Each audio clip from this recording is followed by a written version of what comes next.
अस्सलाम वालेकुम। Al Noor goat farm से नवीद लगारी आपकी खिदमत में हाजिर है।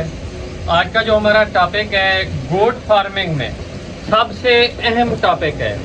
ये साथ साथ मैं आपको रिव्यू करवाता जाऊँ। ये हमारी बकरी है माशाल्लाह। जो हमारी गबन बकरियां होती है ना, आखिरी दिनों में, आखिरी लास्ट मंथ में, उनके लिए एहतियाती तदाबीर है जो गोट फार्मिंग में आपको कामयाब होने के लिए रीढ़ की हड्डी का मेन किरदार अदा करती हैं बकरी फार्मिंग में। क्योंकि फार्मर की अनथक मेहनत का सिला उसे उस वक्त मिलता है जब बकरी बच्चे पैदा करती है। तो इस वक्त हम पाकिस्तानियों से ऐसी मिस्टेक्स हो जाती है जिसकी वजह से ऐसी गलतियां दोहराते हैं, बार बार यही गलतियां रिपीट हो रही है।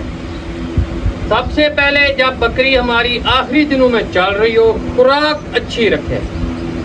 उसके बाद दूसरे नंबर के ऊपर जब आखिरी एक हफ्ता रह गया हो, ये बाल दुम वाले आपने काट लेने हैं। ये टांगों वाले बाल भी आपने काट लेने हैं दोनों साइड से, बैक साइड से, ताकि अगर बकरी कुछ मैला वगैरह, नाड़े वगैरह मारती है, फेंकती है, तो फिर ये ना हो कि इन गर्मियों में, क्योंकि आप जानते हैं, सब जानते हैं, ऐसी जगहों के ऊपर मक्खी बार बार बैठती है जिसकी वजह से इन्फेक्शन और फिर कीड़े पड़ जाते हैं। अगर आपकी बकरी का ये वाला हिस्सा साफ होगा, बाल भी ज्यादा नहीं होंगे, बिल्कुल नीट एंड क्लीन होगा। अगर कभी मैला भी लगा होगा, आप बजाते खुद भी साफ कर देंगे कपड़े से।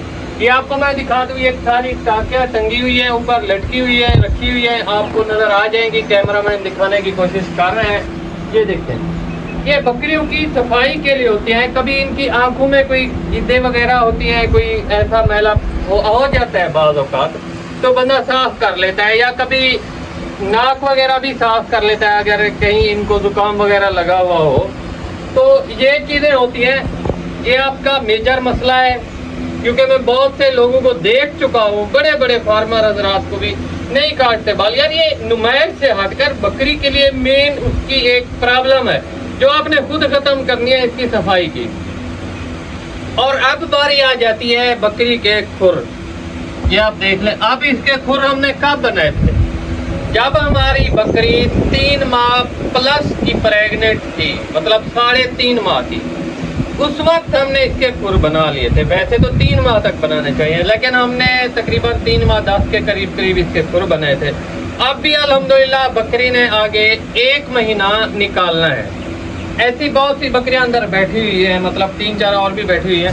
कहने का मकसद ये है कि खुर लास्ट वाले दिनों में नहीं बनाना। क्यों? रीजन, क्योंकि हमारे माशरे में सवाल बहुत उठते हैं, तनकीद बहुत की जाती है। मेरे भाई, खुर का मसला आप अपना पाँव ले लें। अगर आपके नाखून को हल्की सी चोट लगती है, ठीक है, फिर आप अपनी तकलीफ बर्दाश्त करें।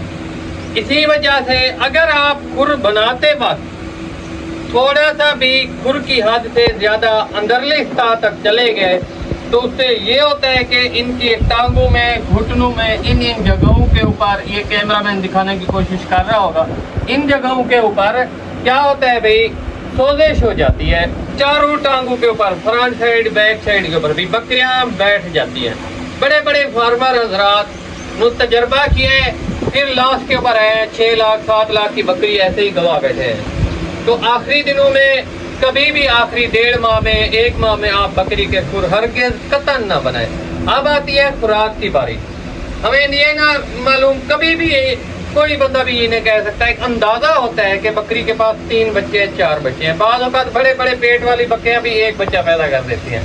ये कुदरत का फिनोमेना है। ये टॉपिक मैं पहले भी आपको बता चुका हूँ डिटेल से। अब इसकी जो खुराक है, इसके बॉडी स्कोर, और इन दिनों में खास तौर के ऊपर, वैसे तो बहुत अच्छी खुराक चल रही होती है, हर बंदे की कोशिश होती है कि मैं खिलाफ ना हूँ, लेकिन ये मिस्टेक हमें भी होती है। अगर कहीं मैं कोई मिस्टेक कर जाता हूँ, आपका हक बनता है तनकीद से हटकर आप सही पॉइंट आप कमेंट में बता सकते हैं। अब हमें ये पता नहीं कि इसके पेट में कितने जानदार हैं, बच्चे हैं, 1 बच्चा है, 2 है, 3 है। तो इसकी खुराक हमने इस तरीके से रखनी है, ये ना हो कि इतना खिला दें कि आफर की शिकायत हो जाए, और ये भी ना हो कि आफर से बचाने के चक्कर में इन्हें कुछ भी ना खिलाए। तो ये चीज़ें होती हैं, ये आपने देखनी होती हैं। باقی سب سے بڑھ کر خوراک ان دنوں میں ان کی بہت ہی اچھی خوراک رکھیں، بہت ہی اچھی خوراک رکھیں۔ اس کے بعد میں آپ کو یہ بھی بتاتا چلوں خوراک کتنی کھلانی چاہیے، کون کون سی خوراک کھلانی چاہیے۔ میرے بھائی بکری کی خوراک ہے ڈرائی میٹر، اور اس دوران آپ کوئی بھی سیزن چل رہا ہے بکری کی ڈرائی میٹر میں کبھی بھی نہیں روکتا۔ اپنا جتنا بھی میرا لائف ٹائم کا تجربہ ہے، ایکسپیرینس ہے، یہ میں آپ کو دکھا دوں۔ ساری کی ساری کھلیوں میں الفا پڑی ہے۔ سیکنڈ ٹائم وہی جنتر موسم کے مطابق۔ باقی ان کو خوراک ہم نے برابر رکھنی ہے، اور ایکسٹرا جو ہم خوراک دیتے ہیں ان کی تیاری کی۔ اب باری آ رہی ہے مین ٹاپک کے اوپر۔ ان کو ایکسٹرا جو ہم خوراک دیتے ہیں سب سے بڑھ کر ایکسٹرا خوراک ان کی کیا ہوتی ہے؟ ہمارے پاس TMR، آپ کے گوٹ لائف یا گوٹ لینڈ دونوں ہی 19-20 ہے۔ فارمولا تو استاد محترم کا ہے گوٹ لائف لینڈ والوں کا۔ چلو خیر، یہ ہمارے پاس TMR آتی ہے۔ اس کے بعد ہمارے پاس جو مین چیز ہے گندم کا دلیا، مکئی کا دلیا، کالے چنے کا چھلکا بھی ہو سکتا ہے، دلیا سب سے بہتر ہے کالے چنے کا۔ آپ بذات خود یہ چیزیں بنوائیں گے، اور ساتھ میں ہم نے جو ایڈ کرنا ہے گڑ بھی آپ نے رات کے وقت ہلکا سا دینا ہے۔ یہ نہیں ہے کہ آدھی پیٹی سے بھی کم آپ دیں، تقریباً تھوڑا سا حسب ذائقہ آپ لازمی کھلایا کریں بکریوں کو جب آخری دنوں میں چل رہی ہوتی ہے بکری۔ اس کی وجہ کیا ہے؟